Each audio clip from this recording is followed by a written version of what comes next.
Hello, this is what I've been working on video. I don't know if I was more productive than last week or not, but I did do stuff and it was good. I have a little sketch of a person in a wig, a beehive wig, because why not? I also have been working on Tears for Talking. 10th Tears for Talking is in this format, and it is all uploaded. So if you remember last time I was talking about how one of the frames, one of the panels, has Seb, this little guy, in kind of an odd pose where he's looking back to see what Nil is doing as he passes behind the couch. So that's all up on Tapastic and Patreon and on my website. So if you want to go take a look and tell me how bad and inaccurate my anatomy is on that, feel free. That's up. IMO Strip 9 is also up. Finally.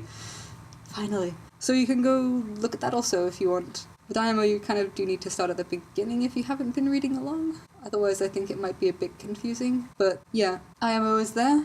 Tears for Talking you can kind of jump in and out as you go because there's not an overarching story, really. So you can just pop in and say, hi, have a cup of tea with the two boys. Why not? What else have I been working on? I've got storyboards for strip 10 of IMO. This is strip 9 over here, and then this is strip 10. If I can get the positioning right. Yep, slightly different format because things are starting to get going. I mean, we're on strip 10 and there's 15 strips in the prologue, so things are starting to happen a bit, maybe. But yeah, that's a thing that's happening. I've also worked out the storyboards for strip 12 of Tears for Talking. I have to do the storyboards for strip 11 still, but I have a relatively good idea, I just need to draw it out. So there's strip 12. Tiny, almost. Smaller than I usually do, actually, because there's no dialogue. So I don't need to work out where I'm going to put it, which is nice. And dialogue is actually going to be a problem in strip 10 for IMO, because there's a lot of dialogue. I usually try and avoid it, but I can't on this one, because one of the characters basically just has a rant. He's tired of being shoved into situations that he doesn't want to be in because of other people's problems, and he's just really kind of frustrated and angry and upset and scared, and he just has the rant in the last panel, which I have to figure out how I'm going to fit in. It's gonna be good. And then of course the others, it's very conversational. It's gonna be interesting. So that's what I've been working on paper. I am going to cut now to possibly terribly voiceovered clip going through the layers I had for IMO because I actually managed to get shading, digital shading, which was a thing, and it's the thing. So I'm gonna go through the layers and I'll cut that clip in here. So this is IMO Strip 9 in all of its digital layered glory. Well, in all of its digital layers at least. So the first layer is the palettes. I've got the colour palette for Janelle's hair and the colour palette for Matt's hair.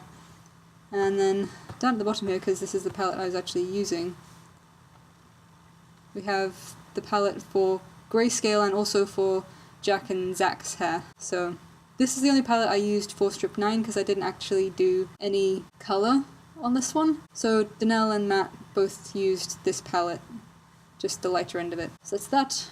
Then we've got the frame, which are the lines between the panels. The multiplier layer, which is the lines of the actual comic, which is kind of fun to turn off and look and see just the shading.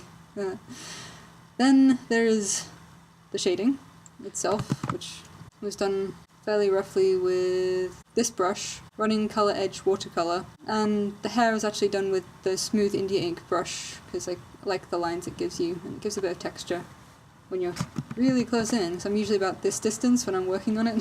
So this is what it looks like to me, and then I zoom out and go, huh, all that detail I worked just faded into the background and now no one can see it. Yay! That's why I shouldn't work at such a close range actually, but yes, that's that. Shading. Then there is the hair, which is all on this layer. And finally, the white background, which if you take it away, it makes everything negative, and it's actually kind of cool to look at. Well, I think it's actually kind of cool to look at. And then the very, very last one is, of course, the black background at the very back. So those are my layers for IMO Strip 9. Yeah, that's my attempt into digital so far. Yep, yes. So those are the layers, that's the digital thing. I'm probably doing most everything wrong. That's okay, I'll learn. It's a learning experience. So yeah, that's what I've been working on this week. I hope you're all well. Let me know if you've got any questions or comments or anything you're working on. The comment section, as always, is open below. I will leave any pertinent links in the description. Cheers for watching, and I'll see you next week. Bye!